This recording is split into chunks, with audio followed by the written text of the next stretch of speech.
మీరు క్యాష్ లో ట్రాన్సాక్షన్ చేస్తున్నారా? ఇన్కమ్ ట్యాక్స్ నుంచి తప్పించుకోవడానికి బ్యాంక్ అకౌంట్ వాడకుండా క్యాష్ యూజ్ చేస్తే సరిపోతుంది అని అనుకుంటున్నారా? అయితే ఈ వీడియో మీకోసమే. ఎందుకంటే ఇండియాలో ఇప్పుడు ఒక సైలెంట్ రెవల్యూషన్ జరుగుతుంది. మీ ఇంటికి ఇన్కమ్ ట్యాక్స్ ఆఫీసర్ రాకుండా, మీ ఆఫీస్ దగ్గరికి రేట్ జరగకుండా, మీ బ్యాంక్ మేనేజర్ ఫోన్ చేయకుండా ఒక ఆర్టిఫిషియల్ ఇంటెలిజెన్స్ సిస్టమ్ మీ ఫినాన్షియల్ లైఫ్ ని అబ్జర్వ్ చేస్తుంది. మీరు ఎంత సంపాదిస్తున్నారు, ఎంత ఖర్చు చేస్తున్నారు, ఎంత క్యాష్ డిపాజిట్ చేస్తున్నారు, ప్రాపర్టీ కొన్నారా, లగ్జరీ స్పెండింగ్ చేస్తున్నారా, అన్ని డేటా పాయింట్స్ ని కనెక్ట్ చేసి ఒక ఫినాన్షియల్ ప్రొఫైల్ ని క్రియేట్ చేస్తుంది. మరి ఈ ఏఐ సిస్టమ్ ఎలా పనిచేస్తుంది?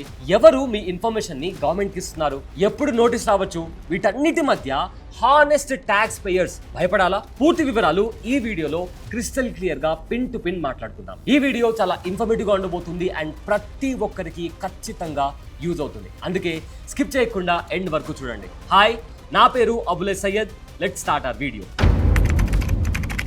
Point number 1, cash transactions invisible అనుకునే రోజులు అయిపోయాయండి. కొన్ని సంవత్సరాల క్రితం వరకు ఒక కామన్ బిలీఫ్ ఉండేది. క్యాష్ అంటే ప్రైవసీ, క్యాష్ అంటే గవర్నమెంట్ కి తెలియదు, క్యాష్ అంటే ట్రేస్ చేయడం కాస్త కష్టం.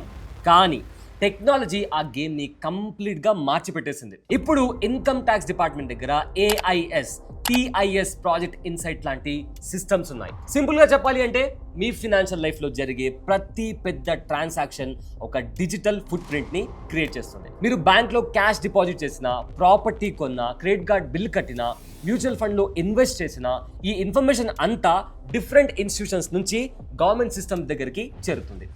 చాలా మంది షాక్ అయ్యే ఇంకో విషయం చెప్పనా? ఇన్కమ్ ట్యాక్స్ డిపార్ట్మెంట్ కి మీ శాలరీ డీటెయిల్స్ మాత్రమే కాదు, మీ ఫినాన్షియల్ బిహేవియర్ కూడా ఈజీగా ఇప్పుడు తెలుస్తుంది. నెక్స్ట్ పాయింట్ వచ్చేసి ఏఐకి ఈ ఇన్ఫర్మేషన్ ఎక్కడి నుంచి వస్తుంది? ఒక్క రోజులో గవర్నమెంట్ మీ అకౌంట్ ని హ్యాక్ చేసి డేటా అంతా కలెక్ట్ చేయదండి. లా ప్రకారం చాలా ఇన్స్టిట్యూషన్స్ ఇన్ఫర్మేషన్ రిపోర్ట్ ని కలెక్ట్ చేయాలి. Banks, post office, credit card companies, stock brokers, mutual fund houses, property registration offices, ఇవన్నీ సర్టెన్ ట్రాన్సాక్షన్స్ ని రిపోర్ట్ చేస్తాయి. లెట్స్ సే ఫర్ ఎగ్జాంపుల్, మీరు బ్యాంక్ లో పెద్ద అమౌంట్ క్యాష్ డిపాజిట్ చేస్తే ఆ ఇన్ఫర్మేషన్ సిస్టమ్ లో రికార్డ్ అవుతుంది. ప్రాపర్టీ కొన్నప్పుడు రిజిస్ట్రేషన్ డీటెయిల్స్ రికార్డ్ అవుతాయి. క్రెడిట్ కార్డ్ స్పెండింగ్ అన్యూజువల్ గా ఉంటే అది కూడా డేటాలో యాడ్ అవుతుంది. ఇండివిజువల్ గా చూస్తే ఇన్ఫర్మేషన్ ఆర్డినరీగా కనిపిస్తుంది, కానీ ఏఐ అన్ని కనెక్ట్ చేసినప్పుడు అది ఒక కంప్లీట్ ప్రొఫైల్ పిక్చర్ లా కనిపిస్తుంది. పాయింట్ నెంబర్ 3, ఏఐ నోటీస్ ఎప్పుడు జనరేట్ చేస్తుంది? ఇక్కడే ఇంట్రెస్టింగ్ పార్ట్ స్టార్ట్ అవుతుంది. ఏఐ ర్యాండమ్ గా మీకు నోటీస్ పంపదు, ప్యాటర్న్ చూస్తుంది. ఫర్ ఎగ్జాంపుల్, మీరు ఐటీఆర్ లో యాన్యువల్ ఇన్కమ్ 5 lakhs అని డిక్లేర్ చేశారు అనుకోండి, కానీ అదే సమయంలో 30 lakh rupees ప్రాపర్టీ కొన్నారు. అయితే లగ్జరీ ఫారిన్ ట్రిప్స్ కి వెళ్లారు, high value credit card bills pay చేస్తున్నారు, లక్షల క్యాష్ డిపాజిట్ చేస్తున్నారు. ఇలాంటప్పుడే సిస్టమ్ మిమ్మల్ని ఒక సింపుల్ క్వశ్చన్ అడుగుతుంది. మీ ఇన్కమ్ ఏమో 5 lakhs, అయితే ఈ లైఫ్ స్టైల్ ఎలా పాసిబుల్? ఇక్కడే రెడ్ ఫ్లాగ్ జనరేట్ అవుతుంది. హ్యూమన్ ఆఫీసర్ కంటే ముందే ఏఐ మిస్ మ్యాచ్ ని ఐడెంటిఫై చేస్తుంది. అయితే ఇలాంటి టైంలో కొంతమంది చాలా తెలివిగా ఆలోచించి ఒక్కసారి 10 lakhs డిపాజిట్ చేయకుండా ప్రతిరోజు కొంచెం కొంచెం డిపాజిట్ చేస్తే సరిపోతుంది కదా అని ఆలోచిస్తారు. దీన్నే ఫినాన్షియల్ వరల్డ్ లో స్ట్రక్చరింగ్ లేదా స్మర్ఫింగ్ అంటారు. కానీ ఏఐకి అది కూడా తెలుస్తుంది. ఎందుకంటే సిస్టమ్ సింగిల్ ట్రాన్సాక్షన్ చూడదండి, ప్యాటర్న్ ని చూస్తుంది. ఒక బ్రాంచ్ లో కాదు, మల్టిపుల్ బ్రాంచెస్ లో కాదు, మల్టిపుల్ అకౌంట్స్ లో కాదు, ఓవరాల్ బిహేవియర్ ని అనలైజ్ చేస్తుంది. అందుకే థ్రెషోల్డ్ ని అవాయిడ్ చేయడం మాత్రమే సొల్యూషన్ కాదు. పాయింట్ నెంబర్ 5, ఒకవేళ మీకు నోటీస్ వస్తే ఏం జరుగుతుంది? చాలా మంది నోటీస్ అంటే రైడ్ అనుకుంటారు, కానీ ఫస్ట్ స్టేజ్ లో అలా ఉండదండి. జనరల్లీ సిస్టమ్ మీకు ఈమెయిల్స్ లేదా SMS ద్వారా కమ్యూనికేషన్ పంపొచ్చు. హై వాల్యూ ట్రాన్సాక్షన్ గురించి క్లారిఫికేషన్ అడగొచ్చు. మీ ఇన్కమ్ సోర్స్ ఏంటి, క్యాష్ ఎక్కడి నుంచి వస్తుంది, ట్రాన్సాక్షన్ పర్పస్ ఏంటి, అన్ని డీటెయిల్ గా అడగొచ్చు. మీ దగ్గర ప్రాపర్ డాక్యుమెంటేషన్ ఉంటే ఇష్యూ అక్కడే క్లోజ్ అయ్యే ఛాన్స్ ఉంది. కానీ ఎక్స్ప్లెనేషన్ లేకపోతే స్క్రూటినీ పెరిగే అవకాశం ఉంటుంది. ఇక పాయింట్ నెంబర్ 6, వీటన్నిటి మధ్య హానెస్ట్ ట్యాక్స్ పేయర్స్ భయపడాలా? ఈ వీడియోలో మోస్ట్ ఇంపార్టెంట్ సెక్షన్ ఇదే. చాలా మంది ఇప్పుడు ఏమనుకుంటున్నారంటే, ఇప్పుడు ఏఐ అన్ని ట్రాక్ చేస్తుంది కదా, సో మనం డేంజర్ లో ఉన్నామా అని చెప్పి డౌట్ రైజ్ అవుతుంది చాలా మందికి. సో దానికి ఆన్సర్ ఖచ్చితంగా నో.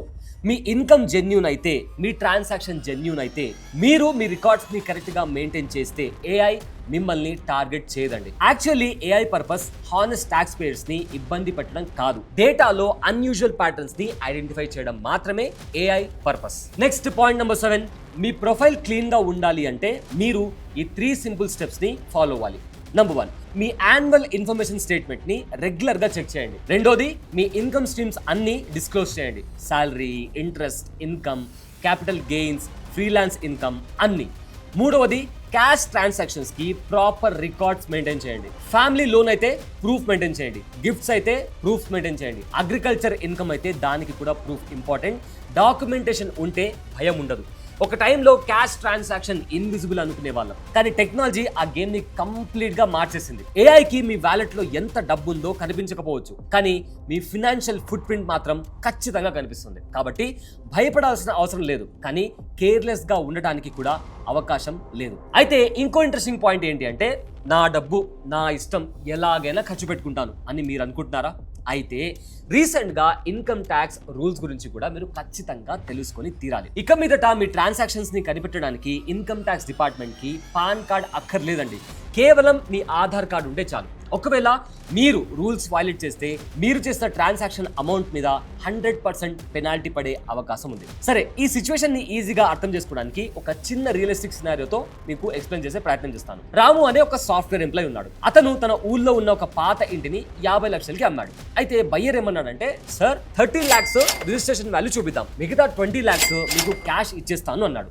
సో రాము కూడా సర్లే ట్యాక్స్ సేవ్ అవుతుంది కదా అని ఆ 20 lakhs క్యాష్ తీసుకుని ఇంట్లో బీరువాలో పెట్టుకున్నాడు. అయితే ఆ డబ్బులతో తన చెల్లి పెళ్లికి నగలు కొనడం, ఇంటికి ఫర్నిచర్ మార్చడం లాంటివి చేశాడు. సో రాము ఏమనుకున్నాడంటే, ఇది నా పర్సనల్ క్యాష్ కదా, ఎక్కడ రికార్డులో లేదు కాబట్టి ఎవరికి తెలియదులే అని అనుకున్నాడు. కానీ సరిగ్గా 2 సంవత్సరాల తర్వాత రాముకి ఇన్కమ్ ట్యాక్స్ నోటీస్ వచ్చింది. తాను కొన్న గోల్డ్, తాను చేసిన షాపింగ్ అన్ని తన ఆధార్ తో లింక్ అయి ఉండడంతో ఐటీ డిపార్ట్మెంట్ ఏఐ ద్వారా రాము లైఫ్ స్టైల్ ని ట్రాక్ చేసింది. అండ్ ఆ 20 lakhs కి సోర్స్ చూపించమని అడిగితే రాము దగ్గర సమాధానం లేదు. దాని కారణంగా ఆ 20 lakhs మీద రాము 100% పెనాల్టీ కట్టాల్సి వచ్చింది. అంటే సంపాదించిన 20 lakhs పోయాయి, పైగా ఎక్స్ట్రా ట్యాక్సెస్ కూడా కట్టాల్సి వచ్చింది. రాము చేసిన తప్పు మీరు చేయకూడదు అనుకుంటే ఇన్కమ్ ట్యాక్స్ డిపార్ట్మెంట్ తీసుకొచ్చిన ఈ 8 మేజర్ చేంజెస్ ఏంటో మీరు ఖచ్చితంగా తెలుసుకోవాలి. అండ్ వాటి గురించి మనం ఆల్రెడీ మన ఛానల్లో ఒక ఫుల్ లెంత్ వీడియోలో మాట్లాడుతున్నాం. దాని లింక్ కింద డిస్క్రిప్షన్ లో ఉంది. అస్సలు మిస్ అవ్వకుండా ఆ వీడియో కూడా ఎండ్ వరకు చూడండి. ఆ వీడియో చూస్తే మీకు చాలా ఇన్ఫర్మేషన్ దొరికే అవకాశం ఉంటుంది. సో కన్క్లూడింగ్ పాయింట్ ఏంటి అంటే, ట్యాక్స్ సిస్టమ్ ని మోసం చేయడం కంటే ట్రాన్స్పరెంట్ గా ఉండడం బెటర్ అండి. మరి మీ ఒపీనియన్ ఏంటి? ఏఐ వల్ల ట్యాక్స్ ఎవేషన్ తగ్గుతుందా, లేదా ప్రైవసీ కన్సర్న్స్ పెరుగుతాయా? కామెంట్స్ లో తప్పకుండా చెప్పండి. ఈ వీడియో మీకు నచ్చితే లైక్ చేసి మీ ఫ్రెండ్స్ అండ్ ఫ్యామిలీ మెంబర్స్ కి ఖచ్చితంగా షేర్ చేయండి. ఇలాంటి ఇంట్రెస్టింగ్ అప్డేట్స్ కోసం మన ఛానల్ ని సబ్స్క్రైబ్ చేసుకోవడం అస్సలు మర్చిపోకండి. This is Abulai Syed. Thanks for watching. Brand partnerships and advertising enquiries కోసం brand@bosswala.com కి ఈమెయిల్ చేయండి, లేదా 9108014192కి వాట్సాప్ చేయండి. Bosswala. Be the boss.